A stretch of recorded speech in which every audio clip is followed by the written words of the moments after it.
Cet espoir absolument incroyable pour les patients atteints de la maladie de Parkinson, la greffe de neurones.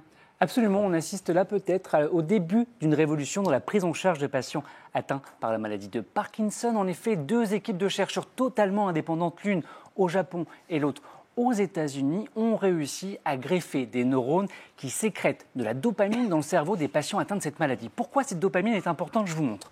Parce qu'en réalité, lorsqu'on a les patients atteints d'une maladie de Parkinson, au niveau du cerveau, à cet endroit-là, la substance noire, les neurones qui sécrètent la dopamine qui se détruisent, dégénèrent. Résultat, il n'y a plus de dopamine, ce qui engendre les symptômes qu'on connaît de la maladie. Tremblement de repos, une akinésie, c'est vraiment une marche à petits pas, lenteur au démarrage, et puis une rigidité musculaire. On comprend donc l'intérêt d'aller mettre des neurones dopaminergiques dans le cerveau.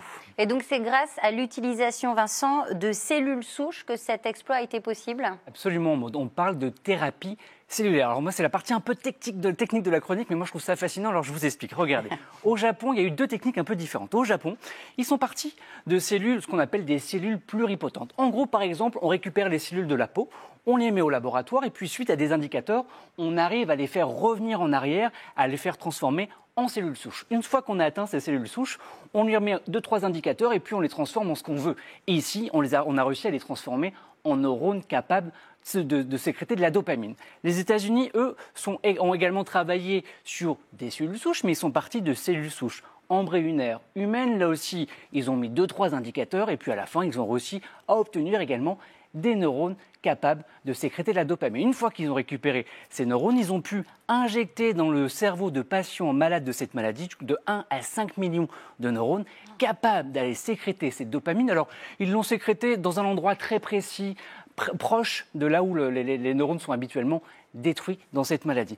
Et les résultats viennent de paraître dans une revue très prestigieuse, la revue Nature, et qui montre que finalement, il y a absence d'effets secondaires graves suite à la greffe, parce qu'en effet, on peut supposer que ce type de cellules pourrait éventuellement donner des cancers, et là, on n'a pas constaté ce type d'anomalie. On a également constaté que ces neurones dopaminergiques ont continué de sécréter pendant 18-24 mois. Et enfin, même si cette étude, on était vraiment au début, c'était pour être sûr c'est une étude en toute sécurité, on n'était pas là pour vraiment évaluer les effets sur les symptômes, et bien là aussi, on a quand même pu constater une amélioration clinique sur ces symptômes. Donc la prochaine étape, c'est la phase 3, refaire cette technique sur un plus gros échantillon pour voir si vraiment il y a une amélioration au niveau des symptômes chez ces patients.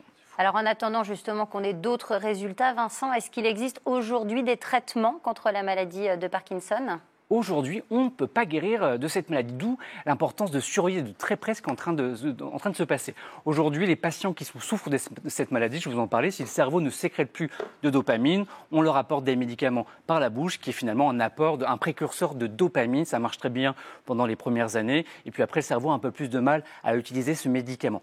Néanmoins, on surveille également deux autres avancées spectaculaires au niveau de la recherche, notamment une pompe de dopamine qui vient sécréter de la dopamine dans le cerveau. Ça aussi, c'est en cours de développement, et puis une neuroprothèse qui permettra également aux patients de pouvoir remarcher avec plus de fluidité. Donc c'est encore une fois important de soutenir la recherche, on en parle régulièrement dans cette émission, mais aujourd'hui on assiste là peut-être à un grand virage dans la prise en charge des patients atteints par cette maladie. Merci beaucoup Vincent, c'était très technique en effet, mais très clair, et on comprend bien en effet l'espoir incroyable que représente cette découverte.